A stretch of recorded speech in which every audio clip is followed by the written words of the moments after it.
Sean todos bienvenidos a una nueva edición de Bitácora de Viaje. Y bueno, en esta ocasión estoy muy contento porque tengo al profesor Eric del Búfalo, allá en Caracas, Venezuela. Eric, ¿cómo estás? Y bienvenido.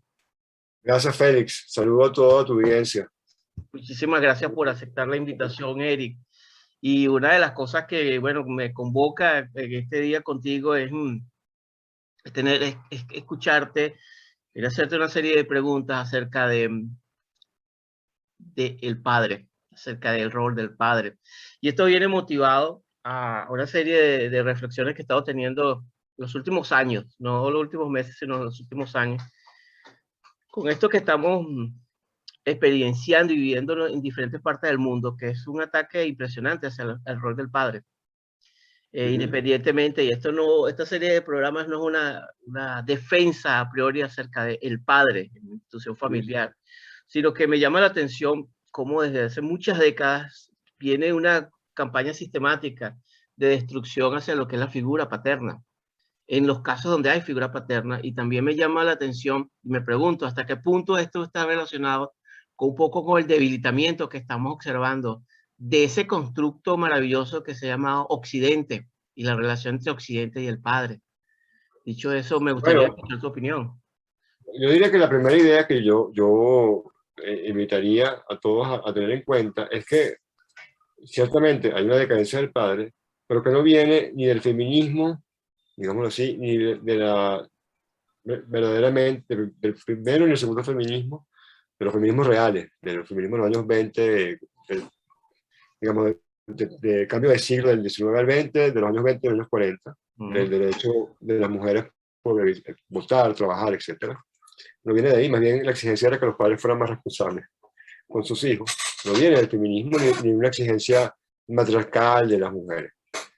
El primer texto que yo creo que podemos tomar como ataque al padre viene del marxismo, y es la Sagrada Familia de Federico Engels, donde el padre aparece como una metáfora del explotador burgués.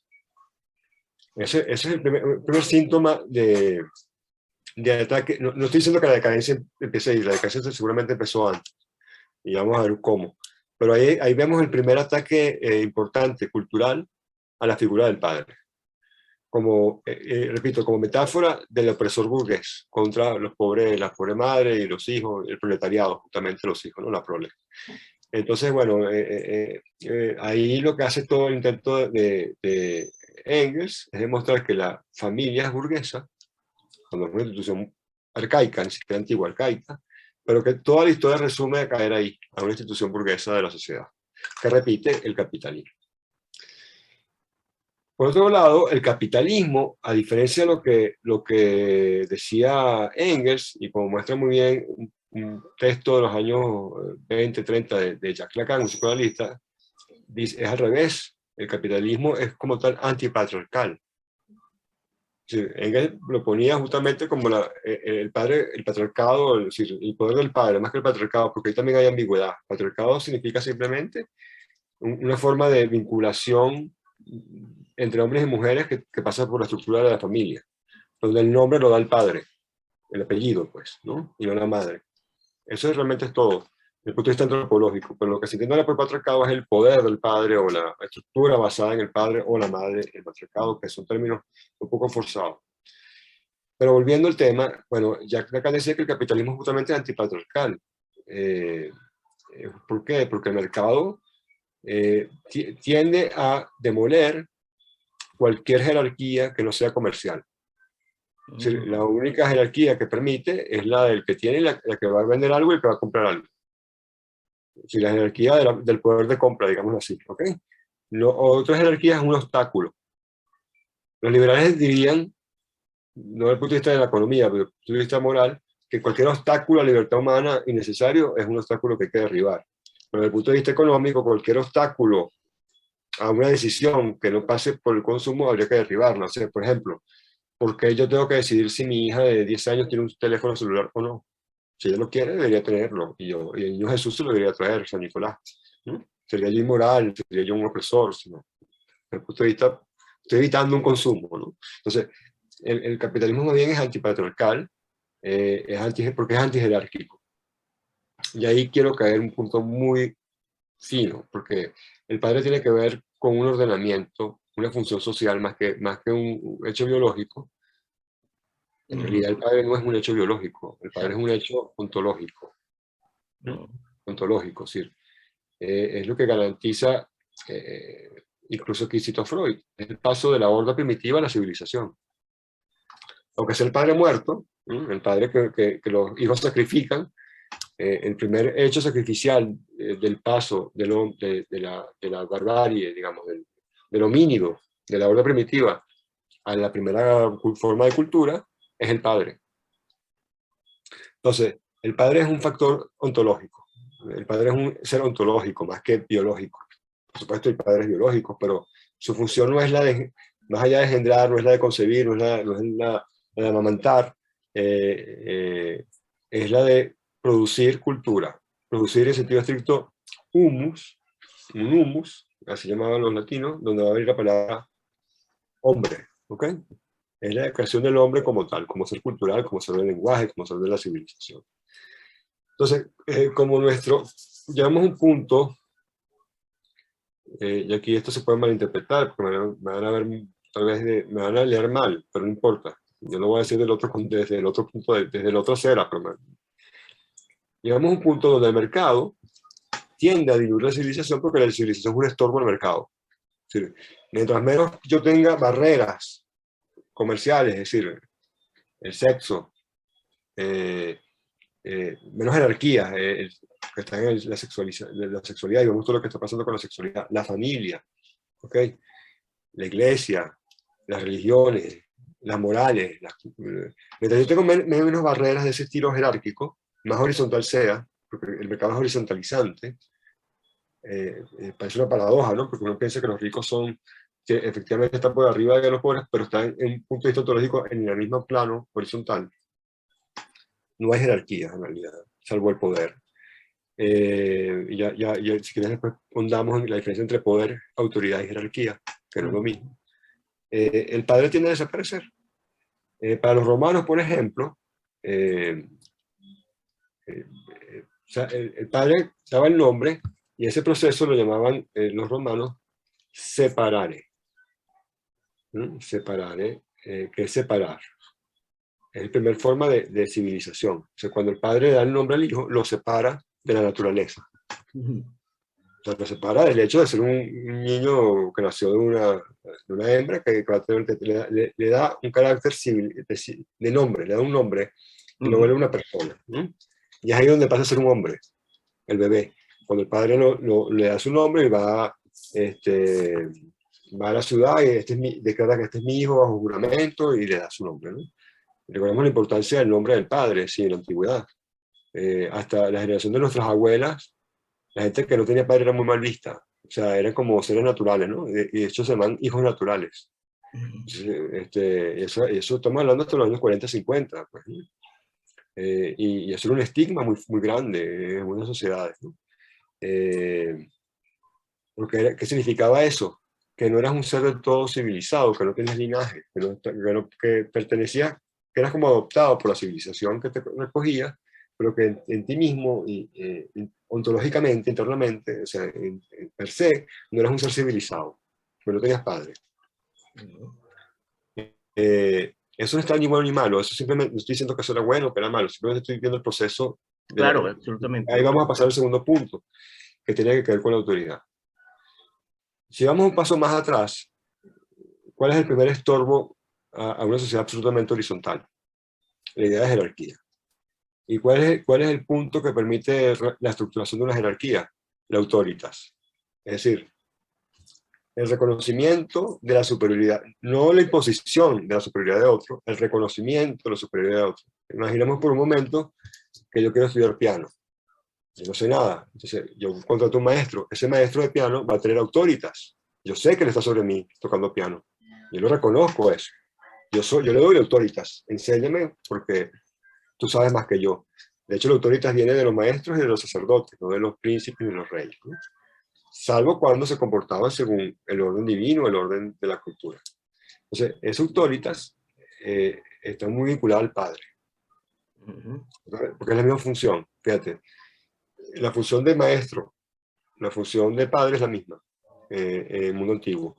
El padre se separaba y empezaba la educación. De hecho, más atrás, en el mundo griego, a los niños, después de los 5 años, se les quitaba a las madres y iban al colegio, pero el colegio eran los padres, o sea, no es que había una escuela como hoy, eran los padres que le enseñaban a usar las armas, a leer, a comportarse, pues.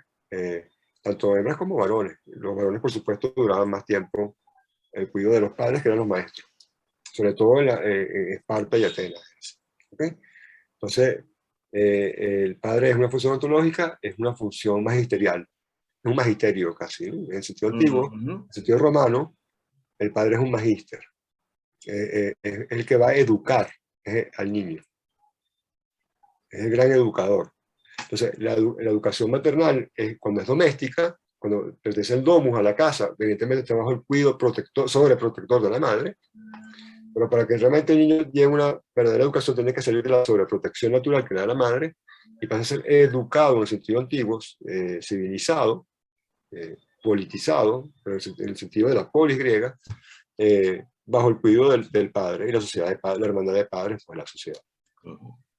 Esa hermandad de padres se llamaba en latín societas, de donde viene nuestra palabra sociedad. Entonces, el niño era pasado de la madre al socius, a las societas, a la sociedad. Era presentado a la sociedad por la educación. Esas dos funciones se han perdido y se vienen perdiendo desde el siglo XIX, y creo que el siglo XX las ha diluido en Occidente, pero fíjate que no es una función que está nada más en Occidente. Uno diría que en toda sociedad arcaica es más o menos así, incluso sociedad matriarcal o patriarcal, ¿no? De hecho, sociedades matriarcales hay muy pocas, son casi teóricas las que hay, ¿no? Pero digamos que en Oriente, como en Occidente, es así. En China era más o menos igual, la China del Tao, la China de Confucio, en Egipto, es una constante de la civilización. Nuestro problema no es tanto que Occidente, como decía Spengler, que crea el nombre de la decadencia de Occidente, como es un libro de Spengler, decaiga por cosas occidentales. Decae porque nuestra forma de asumir la modernidad es completamente anticivilizatoria, que es otra cosa. Entonces, lo que está en juego no es el Occidente, es la parte de la civilización. En la decadencia de la civilización occidental, lo que está en decadencia no es Occidente, es la civilización, es lo que se está atacando. Y por supuesto que el primer fundamento o basamento de eso es el padre. ¿Quién es el otro gran padre en la historia? Pues Dios, ¿no? Dios es el otro gran padre. Y de hecho, sin Dios, como el padre es una función ontológica, si no hay una función teológica que le dé fundamento a esa función, o sea, que le dé fundamento social, de religar, de unir a los hombres bajo una certeza que es teológica, y no me refiero nada más al Dios abramánico, o sea, no, al Dios de Abraham, sea cristiano, judío, uno cristiano o musulmán, porque es la misma figura de Abraham, ¿no? Esa función ontológica se debilita.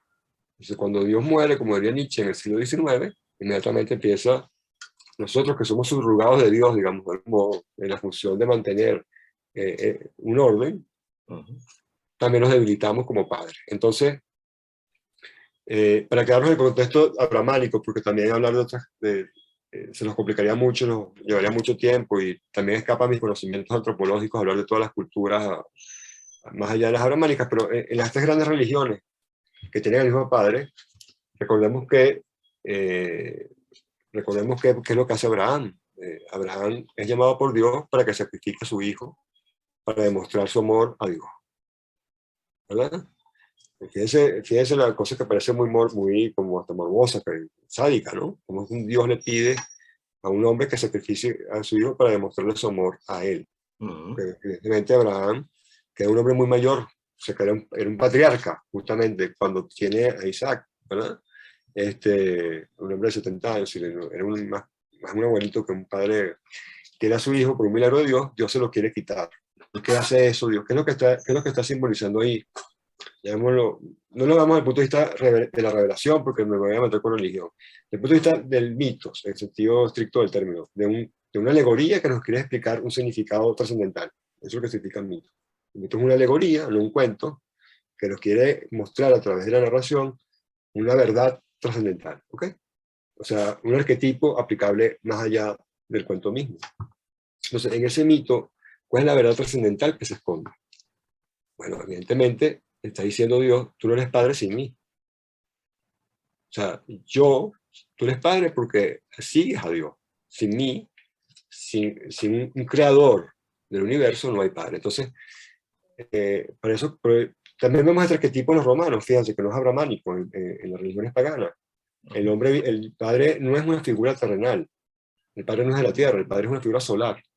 Exacto. El padre es una figura que viene del cielo. Entonces, nosotros encarnamos el creador. O sea, nosotros somos no quienes engendramos a nuestros hijos, sino de algún modo el que tampoco los creamos porque no somos dioses, pero garantizamos que la creación se transmita. O sea, que el mensaje de Dios pase al hijo. Que el secreto de la creación se devele en el hijo. Eso tiene que ver con el origen de la cultura, el origen del lenguaje mismo, etcétera, etcétera. Entonces, lo que demuestra el mito abramánico es que no hay padre sin Dios. Cuando Abraham dice, yo reconozco esta verdad, entonces Dios dice, bueno, ya no hace falta que mates a eso. Ya entendiste cuál es tu lugar. Ser mí, saber que tú eres una función mía. Que tú no existes como padre, no puedes tener hijos sin mí. Y si tienes hijos, lo vas a matar. Y lo que estamos viendo ahorita es el sacrificio justamente de los pequeños de Isaac, ¿no? Estamos viendo el sacrificio, incluso antes de nacer, de los pequeños niños que no tienen padre, aunque tengan un progenitor, porque no es nada más quien insemina a una mujer el que es padre, es aquel que cumple esa función, claro. Exactamente. No sé si fue muy abstracto, Félix. No, está bien. Fíjate, Eric, que hay un trabajo en esa línea y es impresionante lo que tú me estás diciendo, porque va en la misma línea de un libro que estoy revisando ahorita precisamente para entrar en este tema del padre, que es el del gesto de Héctor, de Luigi Zoila, que es un psicoanalista italiano, que hace un estudio impresionante desde la prehistoria pasando por los tiempos actuales. Y él hace una distinción muy clara, ¿no?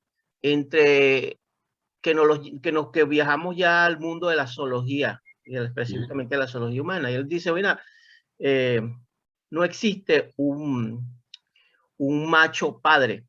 No, es un elemento humano. Eso no existe. Eso no existe. Que vamos a conseguir en esa visión romántica que a veces nos dan las películas o esa distorsión de que hay un macho, estamos hablando de especie, estamos hablando de mamíferos, estamos hablando, padre, no existe. No. El padre nace como una creación cultural. Y esto creo que es impresionante e importante decirlo. Es al revés, realmente. La cultura nace como una función paterna. Fíjate qué interesante ese punto. Claro, mi visión es más teológica del asunto, ¿no? Claro, sí, porque justamente lo que hace el padre, tú bien lo has dicho, y este es un problema que hay que ver, que el psicoanálisis tiene, porque el psicoanálisis es ateo, por definición. O sea, Dios es un tótem de la cultura. Yo no parto de esa hipótesis, es al revés. O sea, nosotros no somos animales por el padre. Dicho más rápido, si no tuviéramos padres, fuéramos mamíferos. Fuéramos homínidos, ¿cómo se dice? ¿Cómo se le dicen a los monos? Fuéramos simios. Claro, entráramos en un proceso que yo llamaba de regresión, es decir, entraríamos... Estamos en ese proceso. Entonces, fíjate que es más que la crisis de Occidente, ojalá fuera nada más eso. Una regresión. Una regresión a una animalización, una zoologización, una biopolítica del ser humano. Exactamente, y eso... Supuesto, Dios y el Padre, siendo el Padre función divina, una función del orden divino, de que hay un orden en el universo, que no todo es válido según yo pueda hacerlo según la técnica, tiene que ser destruida, es una tara, desde el punto de vista de esa visión.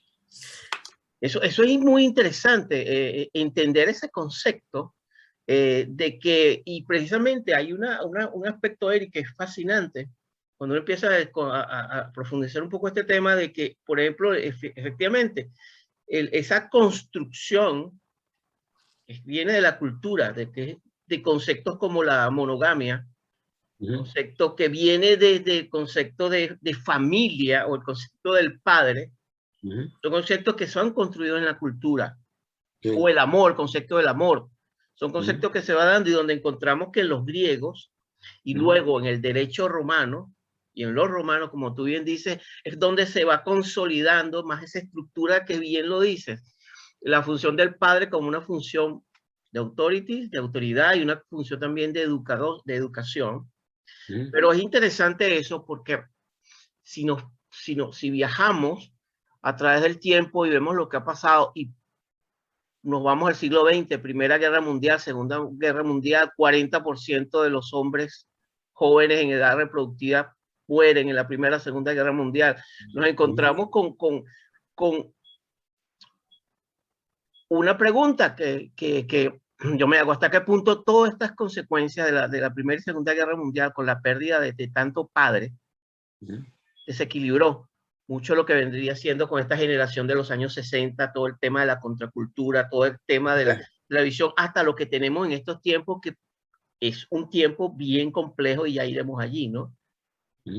Bueno, por ejemplo, en la Primera Guerra Mundial, que cae el Imperio Austrohúngaro, ahí es donde más se ve, se cae el Imperio Austrohúngaro y de donde más mueren hombres entre 20 y 40 años, o 40 y pico de años, pero 80%, o sea, hay un gran desnivel. Y muchos psicólogos que han trabajado el problema social de Austria todavía ven traumas en ese sentido. Y bueno, y es donde hay más casos, digamos, de relaciones homosexuales entre mujeres en Europa. Sí. O sea, hay una relación evidente. Pero más allá del hecho concreto histórico, digamos, mecánico, que es muy contemporáneo, porque realmente, si uno dijera que empieza ahí el problema en la Primera Guerra Mundial, pero es que el problema ya venía de antes. El problema ya venía justamente, bueno, de hecho las guerras, estas guerras modernas, que no son las guerras antiguas, o sea, uno ve cómo era la guerra de Napoleón, por ejemplo, todavía era una guerra de caballeros. O sea, uno no iba a la ciudad a matarse, uno iba a buscar un campo de batalla, donde no eran niños ni mujeres, ¿verdad? Y uno iba al campo de batalla con sus soldados y se encontraban ahí a pelear. Las reglas estaban más como en el ajedrez, las cosas más claro, armadas o sea, con el ejército. desde los griegos, desde Esparta hasta Napoleón, uno no iba a masacrar, claro, había siempre pillaje, en algunos casos cuando se desbordaba, pero la regla general de la batalla era, uno buscaba una batalla como si fuera a jugar fútbol, vámonos para allá, y allá peleamos y nos matamos, ¿okay? Con la Primera Guerra Mundial pasa justamente, cambia la lógica de la guerra. Ya no es así. Empiezan los gases, empieza la matanza en masa, empieza la matanza de civiles, ¿ok? Y con la Segunda Guerra Mundial se da un paso más y se llega a la guerra total. Que no solamente hacen los alemanes, también hacen los aliados. O sea, los aliados también destrozan los A-13, claro, indiscriminadamente. Civiles y Hiroshima y Nagasaki son ciudades, no son militares, son ciudades completas destruidas. Entonces, los horrores están... Los horrores son... Horrores. Ok, entonces ese horror ya implica la muerte del padre, ya implica la muerte del código de caballero. Pues yo no estoy diciendo que la Edad Media era menos cruento, era más cruento en el sentido que ahí la pelea era a hachazo o sea, era mucho más cruento, por supuesto. O sea, una cosa más. Claro. Pero había un código de honor. Ese código de honor ya no existe en la Primera Guerra Mundial. Ya cuando empieza la Primera Guerra Mundial, a los 3 días ya no hay ese código de honor. Empieza el gas mostaza, empieza, o sea, cosas que eran como indignas, ¿no? O sea, un militar no iba como un delincuente, como un terrorista a echarle gas, iba a pelear. Cambia ya ese cambio de la forma de la batalla. Yo no soy experto militar, pero si uno se da cuenta, si uno sabe leer eso, ya implica que cambió la mentalidad, que ya el padre, que ya la idea de caballero, que está asociada, que es el padre en la batalla, digamos así, ¿no? Que es un valor paternal, patriarcal, pero en el campo de la guerra se ha perdido ya no existe, ya no está. Entonces no creo que sea, que no podemos decir que la Primera y Segunda Guerra Mundial son las causas de eso, pero sí, como tú bien dices, pudo haber acelerado. Pudo haber acelerado, porque yo creo mucho en esa línea, porque no son hechos mecánicos, Eric, son consecuencias sistémicas. Exactamente, entonces eso por supuesto afectó. Es un proceso sistémico. Y fíjate que hay una reflexión contemporánea que a mí me llamó mucho la atención. Con esta ópera rock The Wall, de Roger Waters, ¿no? Cuando uno ve la obra, y yo tuve la oportunidad de verla acá, y bueno, ver el show, que es un show, ves profunda herida del hijo sin padre en Roger Waters. Él es un cantante que, sabes, que estuvo con Pink Floyd, y su padre, él pierde el padre en la Segunda Guerra Mundial. No tuvo esa ausencia donde hay la presencia de una madre narcisista monstruosa, pero la ausencia profunda. Hay una escena muy impactante, pero muy impactante dentro de ya esta es la película de Walt, donde hay un niño que están en un recreo, un jardín, y hay un niño cuyo padre lo viene a recoger a su hijo. Y el que no tiene padre se le pega al otro padre y trata de tomarle la mano, y el hombre le aparta la mano, lo aparta y se va con el hijo, ¿no? Es una escena que rompe el corazón, porque es un niño que está sin padre. Y luego, posteriormente en la película, tú ves la rabia, la ira acumulada, y al mismo tiempo la disociación emocional con el mundo. Eso me conecta con un concepto. Te digo esto. El concepto del padre, y estamos tocando en este caso el tema del padre como un mentor, pero también que tiene una función no solamente de autoridad, sino también de guiar, de mentorear, de ser un mentor. Guía y maestro, ¿no? Autoritas y magíster. Ahora, ese mentor, la dimensión del mentor, tiene a su vez dos grandes dimensiones. Tenemos el mentor que puede bendecir. I see you, te veo. Tú eres importante, tú eres valioso. Pero también existe ese mentor que puede maldecir. Es decir, el que dice, ese es el Merlín oscuro, el tramposo. Lo podemos encontrar en élites políticas tramposas, cobardes, que negocian, etcétera, etcétera. El padre perverso, exacto. Lo podemos conseguir en la perversión del que se supone que es el padre, ¿no? Es un tema enorme, porque te digo al mismo tiempo que creo que hay una gran hambre de padre en el mundo, en el sentido ontológico, en el sentido de organización. Y eso lo vemos, por ejemplo, en todo este tema de las sectas. Cuando uno hace un estudio de las personas que han caído en sectas, cuando uno ve un estudio, hace estudios, por ejemplo, como el que hace en Venezuela, por ejemplo, el padre Morales y salieron a matar gente, que son 2 tomos sobre la evolución del delincuente venezolano desde los años 60 hasta los tiempos actuales, donde él llega a la conclusión, y un hombre que pasó 40 años viviendo en uno de los barrios el barrio más grande. Cuando hablo de barrios, hablo de favelas, lugares muy pobres, que es el nombre, como le decimos en Venezuela, barrios, pero que en otras partes son favelas o barrios muy pobres. Él encuentra el concepto de la madre. O sea, familias donde el centro no es el padre, sino la madre. Y él dice que ese es un tipo de familia que es perfectamente funcional. Yo discrepo de esa tesis con todo respeto. Yo discrepo. El padre sí existe. El padre generalmente es un populista, o el malandro del barrio, o el cura. Hay una figura paternal siempre. Claro, entonces, porque si esa figura... Es exterior al hogar, solo que es exterior al hogar. Porque no es amoroso. Ese es el punto, Eric, que yo te quería plantear, porque es que si no hay padres, se tiene un sustituto. Bueno, pero no es un sustituto realmente, es la misma función de padre. Lo que va a faltar ahí es el amor, tal vez. Porque evidentemente el maestro que quiera mucho al niño no va a amar como su padre, pero hay siempre una función de padre. Y yo iría un paso más allá, que tiene que ver, que tú tocaste muy rápidamente con la guerra mundial. Yo quiero insistir porque es un tercer aspecto, que es la idea de nación. La idea de nación viene de nacer. Somos nacionales porque hemos nacido no en un mismo territorio, eso es una idea muy moderna, sino bajo un mismo linaje. Esa es la primera idea de nación. O sea, que tenemos los mismos padres. Somos hijos de los mismos padres. Hemos nacido bajo la misma gente, la misma idea de nación, y todavía se expresa en algunos países como jus sanguis, el derecho por nacimiento, ¿no?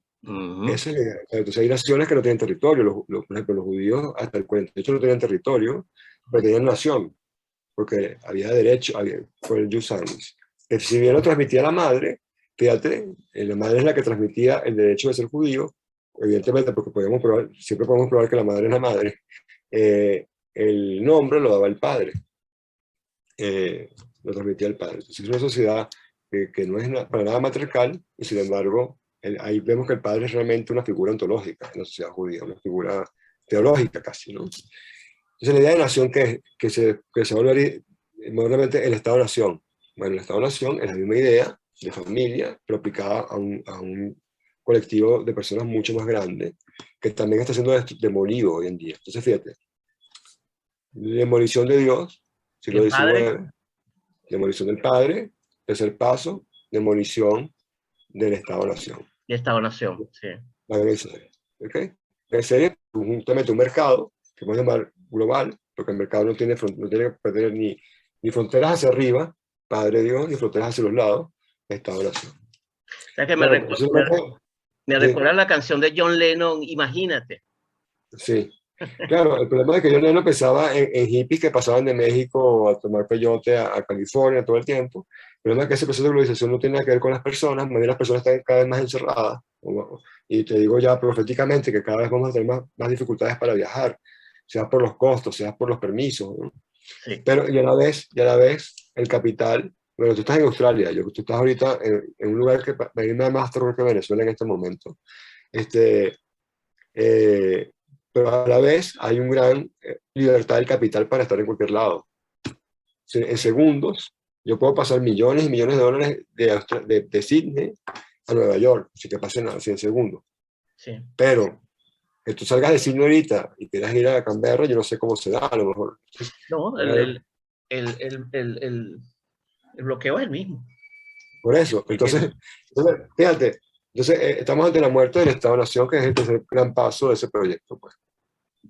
Cuando digo proyecto no me refiero a unos señores en la Toscana bebiendo vino y maquinando para destruir el mundo, que es un poco lo que la gente a veces se hace.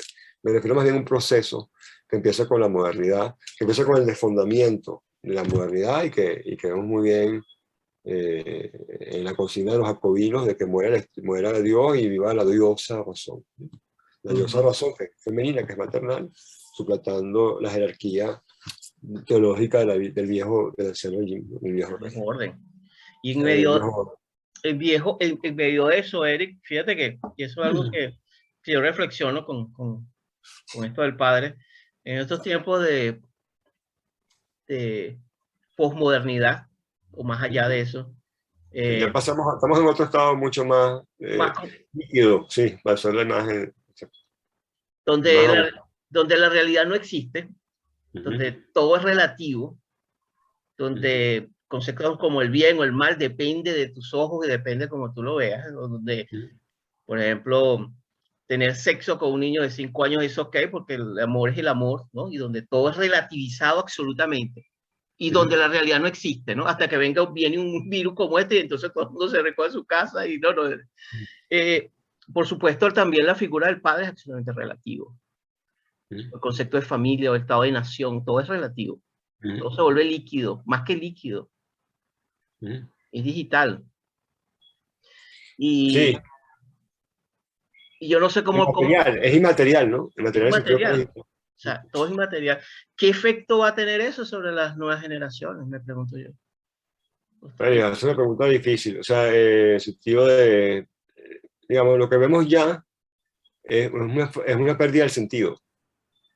Como todo es relativo, no hay sentido. O sea, ¿qué sentido tiene? ¿Qué es la felicidad? Por ejemplo, no solamente empezar en temas trascendentales, que es la vida digna de ser vivida, o qué es la felicidad, qué es el bien, qué es el amor, ¿no? Sino, ¿qué sentido tiene, por ejemplo, leerme un libro en vez de estar jugando un videojuego? ¿Qué sentido tiene lo que estamos discutiendo tú y yo? O sea, llegamos a un punto del nihilismo. El nihilismo no es la mera edificación de las cosas, sino es el efecto que se produce cuando todo vale lo mismo, cuando no hay jerarquía, porque si no hay jerarquía todo es igual, si todo es igual todo es nada, porque lo que hace la diferencia es justamente que las cosas estén en un orden. Si no hay ese orden, todo da igual. Pero no solamente con el problema sexual, es un problema, ahí lo vemos feo porque ahí lo vemos en cosas que pueden ser muy violentas, ¿no? Pero es la misma relatividad que hay en lo demás. Sí. O sea, ¿cómo tú le explicas a un joven? O sea, yo doy clases también en un liceo. ¿Cómo yo le explico? Estoy haciendo un debate. ¿Cómo yo le explico a un joven que vale más la pena escuchar a Mozart que reggaetón? O sea, ¿de qué criterio me tengo que basar yo? O sea, los criterios que yo les daba eran para ellos completamente incomprensibles. ¿ok? Y si de hecho llegarás a un cínico, ¿no? El mercado me dice, bueno, pero es que el reggaetón es mejor porque se vende más. Hay más demanda. Si más demanda es mejor. Yo me quedo, o sea, ¿cómo yo justifico, por ejemplo, que a lo mejor vale la pena más leer Platón que Paulo Coelho? Si Paulo Coelho se vende más, no hay ya criterio. Entonces, es la pura demanda fíjate, y eso que viene desde una especie de placer o goce que no es tematizado, que no tiene sentido. Sí, que no tiene padre, que es huérfano de padre, es casi una relación seno-boca, ¿no? O sea, el mercado es como un seno que me da lo que la boca pide, pero yo no sé qué es lo que realmente el sentido de ello, ¿no? Ujú. Entonces, en ese sentido hay una infantilización que es síntoma de una orfandad justamente de padre. Interesante eso. Y yo no sé qué va a pasar más allá si no hay resistencia, porque también yo pienso que como el hombre no es un invento de sí mismo, a diferencia de lo que creen los progresistas y lo que creen los meros materialistas, sino que el hombre no se inventó a sí mismo, el hombre viene de otra cosa. O sea, si vamos al eslabón perdido, no hay nada, sería absurdo pensar que un mono se convirtió un día en hombre. Mm, O sea, hay un punto ahí que pasa por algo más ontológico o teológico. O sea, el exactamente. hombre no es una creación del hombre, y como el hombre no es una creación del hombre, no somos, o sea, el hombre no lo inventó Bill Gates, tampoco lo va a poder patentar y tampoco puede hacer lo que dé la gana. O sea, hay una resistencia de última instancia, hay unos resortes últimos del espíritu que se va a resistir a eso. Y posiblemente el reflujo o la resistencia sea muy violenta también, porque ha sido violenta, aunque parece muy suave, mm, ha sido muy violenta este proceso de destrucción de la sociedad. Ha sido progresivamente violenta. Exactamente, no ha sido rápido, no fue como Jacobino, No, que en 2 años, no, ha durado muchas décadas, pero si tú te pones a ver, es como el óxido, ¿no? Es más bien sí, que el fuego, ¿no? Es más un óxido que el fuego, por ser una imagen. O sea, pero claro, décadas y décadas de oxidación hace que ya nuestra metal, la espada de Chifrido, que era Occidente, se desarrolla, se caiga en polvo, se vuelva polvo. Pero eso también implica que yo creo que va a haber resistencia fuerte. ujú. Sí, Eh, si no, y si no, la humanidad no se acabará. Ahí tendrá razón Spengler. Una civilización superior, si Occidente se suicida, una civilización superior la suplirá, pero siempre dentro de un orden divino. sí, eso es Claro, un... a mí no me gusta porque yo creo en la tradición occidental, yo creo que se basa en la libertad, en el padre que educa para la libertad, no el padre que educa para la opresión. Yo rescato eso, ese es el principal valor de Occidente, la historia de la libertad, ¿no? Mucho antes de Cristo.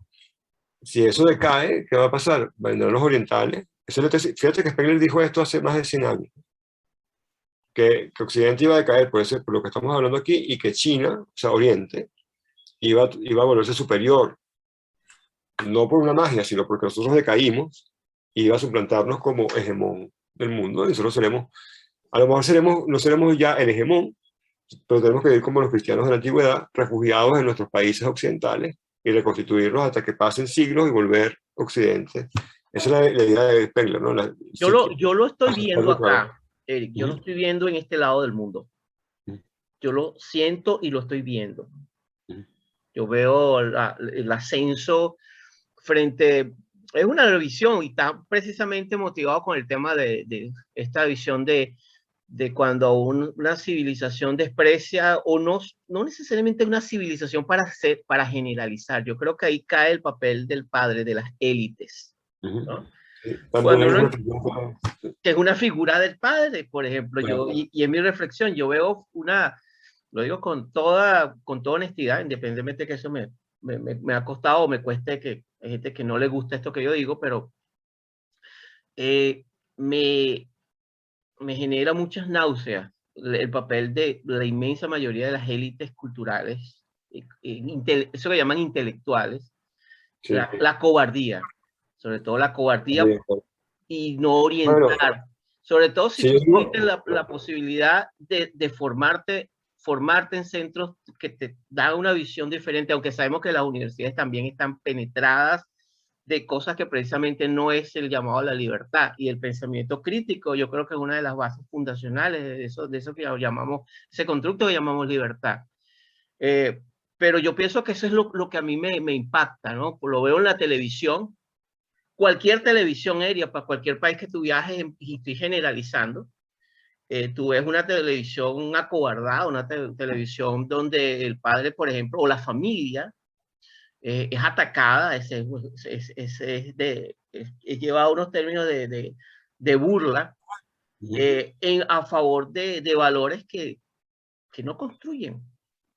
Y yo digo, ¿dónde están las élites? Son disolventes, son disolventes. Bueno, son antiélites, ¿no? No son élites realmente. O es el padre perverso que hablábamos, el no padre. El que ocupa la función del padre, pero no el amor del padre. Es la antiélite. Es el Dios que no es el Dios abramánico, sino es un Dios que sí aceptaba el sacrificio. ¿Okay? Es un Dios babilónico, prácticamente, Wow. solo imagen. Sí, dame a tu hijo, que si no quiero, porque me interesa que me dejes el dinero que vas a pagar por el sacrificio, porque no sacrificaba dando siempre Wow, un qué dote. tan buena esa. Entonces, bueno, ese es el padre que tenemos. Y yo creo que el mundo anglosajón en general, como es el mundo que lleva el mercado, o sea, es el mundo que impulsó, es la punta de lanza de esa globalización sin jerarquía. Ojo, esto no tiene nada que ver con socialismo alguno, tiene que ver con un orden anterior a eso. Es también la punta de lanza en disolver las funciones culturales, ¿no? Y tú estás en parte, Australia es parte para mí central del mundo anglosajón. Yo estoy al corazón, uno de los corazones de la bestia. Es uno de los órganos importantes de la bestia, sobre todo por la situación geopolítica, por su... Sí. Entonces, bueno, ahí lo vemos muy bien. Entonces, claro, por ejemplo, Jordan Peterson, por mucho menos de lo que estamos haciendo nosotros aquí, fue casi excluido de la universidad, fue condenado al ostracismo. Y toda persona, y en el mundo anglosajón particularmente, cualquier tipo de estas cosas están vetadas. O sea, si suponte que yo fuera un profesor y tú estuvieras dando una clase así, y tú fueras un estudiante, ya estuviera denunciado, ya estuviera no solamente expulsado de la universidad, sino que tuviera alguna orden, alguna denuncia por ahí, incluso legal. ¿Okay? Por Bueno, llamado Eric, a lo otro. te voy a comentar, te voy a comentar una anécdota. Yo terminé acá una maestría en trabajo social. Y bueno, era un ambiente muy de profesores que había una directora que había estado de ejecutiva en China, todos comunistas, pero eso sí, con unos lentes que cuestan $1,500, tú sabes, con relojes carísimos, todo el mundo con iPhone, todo el mundo muy bien, ¿no? Ya hay comunistas, o sea, los comunistas son de otra manera, es decir, hay una convergencia entre los antiguos comunistas y esa, que es muy paradójico, subsidiado. Fíjate que todos los valores, no solamente que ellos usan iPhone, que sería lo de menos, sino que Apple financia, o sea, que Louis Vuitton apoya a esos grupos. Eso es lo que uno tiene que ver. No tanto que un comunista use unos Nike, sino que Nike haga propaganda de lo que antes reivindicaba la izquierda. ¿Por qué? Porque esas corporaciones que son megacapitalistas hablan con valores de izquierda. Esa es la verdadera pregunta, Félix. A eso iba, eso iba. Entonces, sí. Ese punto a mí me llamó la atención y se armaron unos que no eran debates, escándalos, por mi persona. Precisamente porque yo les preguntaba a ellos y yo entraba en shock. O sea, ¿cómo es posible hablar de libertad y al mismo tiempo promover regímenes como tiránicos? Y figuras tiránicas y personas que han sido asesinos como en serie, como asesinos en masa, como Stalin y una cantidad de criminales que han... Y precisamente eso me dejó a mí una gran reflexión. Una gran reflexión porque la inmensa mayoría de los que se estaban haciendo esa maestría, que eran ya gente formada, parecía un pensamiento único. Un pensamiento único donde, bueno, la familia, especialmente los conceptos, la familia burguesa, demoler las instituciones, etcétera, etcétera. Y decía, bueno, pero ¿esto qué es? ¿Esto qué es? Porque si era una especie de una gran contradicción entre lo que te estaban diciendo y lo que estaban haciendo, ¿no? En la manera de vivir, ¿no? Y eso me dejó a mí una gran reflexión en el sentido de el papel de la educación y el papel de las universidades. ¿Qué tipo de ciudadanos están formando en ese concepto de authority, ese concepto de formación, ese concepto de padre, simbólico, ontológico? Yo pienso que lamentablemente en el mundo anglosajón, todo lo que es humanidades está demasiado permeado por eso. Es casi imposible mantener una cátedra en muy poquitos lugares, ¿verdad? Todavía, pero pronto no será así. Y que tú no tengas esas ideas, no participes de esas ideologías disolventes, que son justamente dominante y que yo lo veo imposible mantener en un cargo. O sea, y además no va a haber ninguna discusión dialéctica, no es que te van a contraargumentar. Simplemente van a ir directamente a atacarte como fascista o racista y ya estás anulado. Entonces no hay ninguna argumentación, sino simplemente una etiqueta barata y ya está. Y eso es como válido y moral. Más bien, contraargumentar para ellos sería, no, pero entonces le estoy dando como la posibilidad de tener razón, sería para ellos inaceptable. Es Y eso, un gran suprematismo moral que ni siquiera los nazis tuvieron. Entonces, sí, es así, es preocupante, pero esa es la realidad. eso es lo que yo veo. Yo Y para eso, terminar, Félix, porque tengo que ir a hacerle la comida a mis hijas, porque mi esposo no está. hablando del Este, padre, hablando del padre, te quería decir que, bueno, lo que hay que no caer es en fatalismo, en el sentido, porque uno ve el panorama actual y es deprimente, ¿no? Entonces uno casi que dice, bueno, ¿para qué tantos igual? Vamos para allá. No, justamente yo pienso que eh, en estas situaciones de crisis no son las masas las que deciden, son los pequeños grupos refugiados en cuevitas que mantienen la llama, así como durante siglos en la Edad Media pasó, no todo fue oscuro tampoco, es un mito, pero hubo momentos que sí fueron un poco oscuros. Aristóteles, Platón, todo el pensamiento oriental se mantuvo en pequeñas bibliotecas de monasterios perdidos en una montaña en el correcto. norte de Italia o en Francia, ¿verdad? O Irlanda. O Irlanda, y eran 5 o 6 personas que Mm. tenían acceso a esa biblioteca. Y eso después floreció, se mantuvo. Entonces, uno no tiene que desesperarse porque la mayoría, las masas o la televisión no piensen como uno. Con que uno sea una llama, con que uno sea la llama de una vela, con que uno sea una pequeña llamita, ya ganó. Este, es como, imagínate, yo le pido a tus auditores que se imaginen una pequeña vela y muchas velas apagadas. Pero con esa pequeña vela yo puedo prender todas las otras velas apagadas. Y llegará un momento que todas esas velas apagadas enciendan de nuevo una gran fogata, una gran pradera, y así vuelven las civilizaciones. Las civilizaciones decaen y vuelven. Sí, Entonces, eso es no fantástico, hay que, Eric. no hay que pensar justamente como un hombre masa, decir, ay, casi nadie piensa como yo estoy equivocado, porque esa es la lógica de las masas. Sí, la gente tiene razón porque, o sea, McDonald's es mejor que un mejor restaurante de París porque la mayoría de la gente come ahí. Si yo estoy equivocado, no. Saber mantenerse distanciado de esas masas para hacer una vela que en última instancia pueda transmitir el fuego a los hombres del futuro. Esa es mi invitación. O sea, que es una invitación ni al pesimismo ni al optimismo, sino a la realidad espiritual. Es decir, ¿qué es la llama? Ese espíritu que nos dejó algún padre del pasado. Y hemos tenido, ya cerrando, Eric, aparte de una cosa importante, la generación de buenos padres que sí han existido y que existen. No es solamente el padre, el Darth Vader de la Guerra de las Galaxias. Tenemos un ejemplo extraordinario de hombres extraordinarios y que han hecho naciones, que han hecho familias, que han contribuido con sus hijos, padres amorosos como tú, que vas a hacerle la comida a tus hijas ahorita. Y es un ejemplo hermoso. Exacto.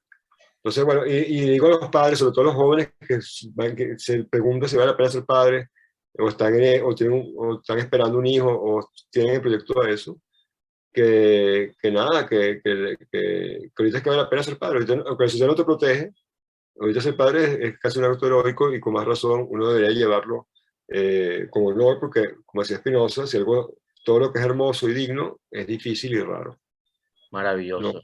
no se puede comprar. Te agradezco muchísimo, Félix, este Gracias, espacio, Eric. a tu orden, de este lado del tiempo y del mundo cuando tú quieras. Y un saludo y un abrazo a todos quienes te ven. Pues. Muchísimas gracias, Eric. Y bueno, todo lo mejor para ti. Gracias por la conversa. Muchas gracias.